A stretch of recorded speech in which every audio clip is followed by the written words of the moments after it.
സുഹൃത്തുക്കളെ, എല്ലാവരും സുഖമാണെന്ന് കരുതട്ടെ. രാവിലെ ഓഫീസിലേക്ക് പോയതാണ്. കുറച്ച് കഴിഞ്ഞപ്പോൾ വീട്ടിൽ നിന്ന് ഭാര്യ മൊബൈലിലേക്ക് വിളിക്കുന്നു.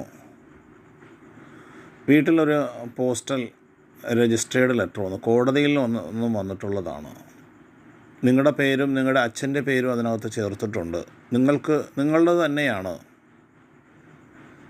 ആ ദിവസത്തിൻ്റെ സർവ്വസന്തോഷവും സർവ്വപുഞ്ചിരിയും നമ്മുടെ മുഖത്തു നിന്ന് മാറും. അതുമല്ലെങ്കിൽ രാവിലെ ഉറക്കമെണീറ്റപ്പോൾ ഉദരസംബന്ധമായ ചെറിയ ശാരീരിക പ്രശ്നങ്ങളായി ഹോസ്പിറ്റലിൽ ചെന്ന് ഡോക്ടർ ചില ചെക്കപ്പുകൾ നിർദ്ദേശിച്ചു. വീണ്ടും അതിൻ്റെ ചെക്കപ്പുകൾ വീണ്ടും അത് ആവർത്തിച്ചപ്പോൾ ക്യാൻസറാണോ എന്ന ഭയപ്പാട്. തൊട്ടടുത്ത പോലീസ് സ്റ്റേഷനിൽ നിന്നും വിളിക്കുകയാണെന്ന് പറഞ്ഞ് നമ്മുടെ സുഹൃത്തൊന്ന് നമ്മെ കബളിപ്പിച്ചപ്പോൾ നാം ആകെ വിയർത്തു പോകുന്നുണ്ട്. എന്താണ് നമ്മളിൽ ഈ ഒരു ആത്മധൈര്യം നഷ്ടപ്പെട്ടു പോകുന്നത്? ഒരു ആത്മധൈര്യമുള്ള, ഒരു ആത്മവിശ്വാസമുള്ള, എന്തിനേയും നേരിടാനുള്ള ഒരു ചങ്കൂറ്റമുള്ള ഒരു വ്യക്തിയായി നമുക്കങ്ങനെ മാറാൻ കഴിയും. നമുക്ക് തീർച്ചയായും മാറാൻ കഴിയും. നമ്മുടെ ജീവിത അനുഭവങ്ങളിൽ, നാം വളർന്നു വന്ന ചുറ്റുപാടുകളിൽ നമ്മെ ഭയം വിതറുന്ന ഒരുപാട് വർത്തമാനങ്ങളായിരുന്നു. 2 വയസ്സുള്ള ഒരു കുട്ടിയുടെ അടുക്കലേക്ക് വിഷം ചീറ്റുന്ന ഒരു പാമ്പ് ഇഴഞ്ഞു പോയാൽ ആ ചെറിയ കുട്ടി ആ പാമ്പിനെ കൈകൊണ്ട് പിടിക്കും. കാരണം ആ കുട്ടിക്ക് അതറിയില്ല. എന്നാൽ 5-6 വയസ്സ് കഴിയുമ്പോൾ ഒരു പാമ്പ് അവൻ്റെ മുന്നിലൂടെ ഇഴഞ്ഞു പോയാൽ അവൻ ഭയപ്പാടോടുകൂടി വിളിച്ചുകൊണ്ട് അമ്മയെ കെട്ടിപ്പിടിക്കുന്നത് നമുക്ക് കാണാം.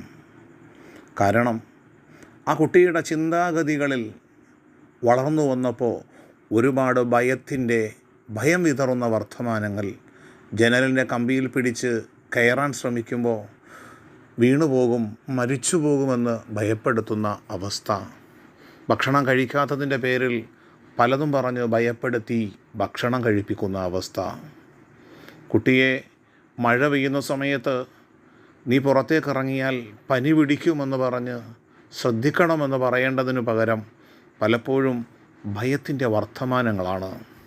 നമ്മുടെ സാമൂഹിക മാധ്യമങ്ങളിൽ ഉൾപ്പെടെ ഭയം വിതറുന്ന വർത്തമാനങ്ങളാണ്. അതെങ്ങനെ ഭയം സൃഷ്ടിച്ചുകൊണ്ട് ജനങ്ങളെ ഭയപ്പെടുത്താം എന്നുള്ള രൂപത്തിൽ റിസർച്ച് ചെയ്യുന്ന മനുഷ്യരുമുണ്ട് എന്നർത്ഥം. ഇവിടെയൊക്കെയാണ് നാം ചിന്തിക്കേണ്ടത്. 35-40 വയസ്സായി, എൻ്റെ ചിന്താഗതിയും എൻ്റെ ഈ മനസ്സിൻ്റെ തെറ്റായ ധാരണകളും ഈ വസ്തുത മാറ്റിയെടുക്കാൻ കഴിയുമോ എന്നുള്ളതാണ്. തീർച്ചയായും കഴിയും. നമ്മുടെ മനസ്സാണ് മാറേണ്ടത്. നമ്മുടെ മനസ്സിൻ്റെ ചിന്തകളാണ് മാറേണ്ടത്. കാരണം ആത്മധൈര്യത്തോടുകൂടി, ആത്മവിശ്വാസത്തോടുകൂടി ഏതൊരു പ്രശ്നത്തെയും നമുക്ക് നേരിടാൻ കഴിയണം. നമ്മുടെ മകളുടെ വിവാഹവുമായി ബന്ധപ്പെട്ട് വിവാഹം നടക്കുന്ന സമയത്ത് എല്ലാവരുടെ മുന്നിലും പുഞ്ചിരിയും സന്തോഷമാണെങ്കിലും മനസ്സിൻ്റെ ഉള്ളിലൊരു ആദിയാണ്, ഒരു വെപ്രാളമാണ്, ഒരു ഭയപ്പാടാണ്. ധൈര്യത്തോടു കൂടി ഒരു കാര്യം ചെയ്യാൻ കഴിയുന്നില്ല.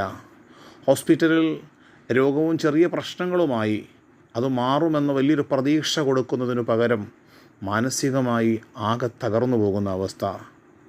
വീടിൻ്റെ ലോണുമായി ബന്ധപ്പെട്ട ഒരു ലെറ്റർ ബാങ്കിൽ നിന്ന് വന്നു കഴിഞ്ഞാൽ നമ്മൾ ആകെ അസ്വസ്ഥമാവുകയാണ്. ഈ മനസ്സിൻ്റെ അസ്വസ്ഥതകൾ മാറി സമാധാനത്തോടുകൂടി ഏത് വിഷയത്തെയും നാം ആത്മധൈര്യത്തോടുകൂടി, ആത്മവിശ്വാസത്തോടുകൂടി നമുക്ക് മാറണമെങ്കിൽ നമ്മുടെ മനസ്സിൻ്റെ ചിന്താഗതികളിലാണ് മാറേണ്ടത്. കാരണം ഒരു വലിയ സോപ്പ് ഫാക്ടറി, അതിൽ നിന്നും ധാരാളം സോപ്പ് പ്രൊഡക്ഷൻ ചെയ്യുന്നുണ്ട്. പക്ഷേ അവിടെ നിന്ന് ഇറക്കുമതി ചെയ്യുന്ന ആ സോപ്പിന് ഒരു പ്രശ്നമുണ്ട്. ആ ഫാക്ടറിയിൽ നിന്ന് നിർമ്മിച്ച് വരുമ്പോൾ അതിനൊരു ചെറിയ മുഴ പോലെയുണ്ട്. 5-6 പേര് അതിനെ നീക്കം ചെയ്ത് പാക്ക് ചെയ്യുകയാണ്. അങ്ങനെ ഇരിക്കുമ്പോഴാണ് ആ കമ്പനിയുടെ മാനേജറായിട്ട് പുതിയൊരാൾ പോസ്റ്റിങ്ങിലാകുന്നത്. അദ്ദേഹം പറഞ്ഞു, ഈ മെഷീൻ അങ്ങ് ഓഫ് ചെയ്യണം, കുറച്ച് നേരത്തേക്ക് അത് ഓഫ് ചെയ്ത് വെക്കുക. ഇല്ല, ലക്ഷക്കണക്കിന് സോപ്പ് നമ്മുടെ കേരളത്തിൻ്റെ അഷ്ടദിക്കുകളിലേക്ക് അത് പോകുന്നുണ്ട്. ഇല്ല, അതങ്ങ് സ്റ്റോപ്പ് ചെയ്യും. അദ്ദേഹം നിർബന്ധിച്ച് അതിനെ സ്റ്റോപ്പ് ചെയ്യിച്ചു. ആ മിഷൻ നിന്ന് കഴിഞ്ഞതിന് ശേഷം എവിടെയാണ് ആ പ്രശ്നമെന്ന് അദ്ദേഹം കണ്ടുപിടിച്ചു. ആ പ്രശ്നം പരിഹരിച്ചു. വീണ്ടും ആ കമ്പനിയിൽ നിന്ന് പ്രശ്നങ്ങളില്ലാത്ത സുന്ദരമായ പ്രൊഡക്ഷൻ ചെയ്യുന്ന സോപ്പ് ആ ഫാക്ടറിയിൽ നിന്ന് പുറത്തേക്ക് വരുന്നു. അതുപോലെ നമ്മുടെ മനസ്സിൻ്റെ ഉള്ളിലെ ഒരുപാട് തെറ്റായ ഭയപ്പാടിൻ്റെ വർത്തമാനങ്ങളാണ്, ഭയം വിതറുന്ന വർത്തമാനങ്ങളാണ് നമ്മെ ആകെ അസ്വസ്ഥമാക്കുന്നത്. അവിടെ സമാധാനത്തോടെ, ആത്മവിശ്വാസത്തോടെ, ആത്മധൈര്യത്തോടെ പ്രശ്നങ്ങളെ അതിജീവിക്കാൻ കഴിയണം. ഇല്ലെങ്കിൽ നാം ആകെ തകർന്നു പോകും, നാം ആകെ തളർന്നു പോകും. ആത്മഹത്യ ചെയ്തവരെക്കുറിച്ച് പ്രശ്നങ്ങളിൽ ധൈര്യമില്ല എന്ന് പലപ്പോഴും നാം പറഞ്ഞിട്ടുണ്ട്. ഇല്ല, അവർ ജീവിതത്തിൻ്റെ ഒളിച്ചോട്ടമാണ് നടത്തിയിരുന്നത്. പക്ഷേ നാം ചിന്തിക്കേണ്ടത്, അവരെ ബാധിച്ച അതേ പ്രശ്നം നമ്മയും ബാധിച്ചാൽ നമ്മുടെ മാനസികാവസ്ഥ എന്താണ്? അതുകൊണ്ട് തന്നെ ജീവിതത്തിൻ്റെ ഏത് പ്രതിസന്ധിയിലും ആത്മധൈര്യത്തോടെ, ആത്മവിശ്വാസത്തോടു കൂടി ഞാൻ എൻ്റെ ജീവിതത്തെ മുൻപോട്ട് കൊണ്ടുപോകുമെന്നുള്ള കാലുറപ്പോടുകൂടി, ആത്മവിശ്വാസത്തോടു കൂടി നമുക്ക് ജീവിതത്തെ മുൻപോട്ട് കൊണ്ടുപോകാൻ കഴിയണം. ദൈവം നമ്മെ അനുഗ്രഹിക്കട്ടെ. നന്ദി.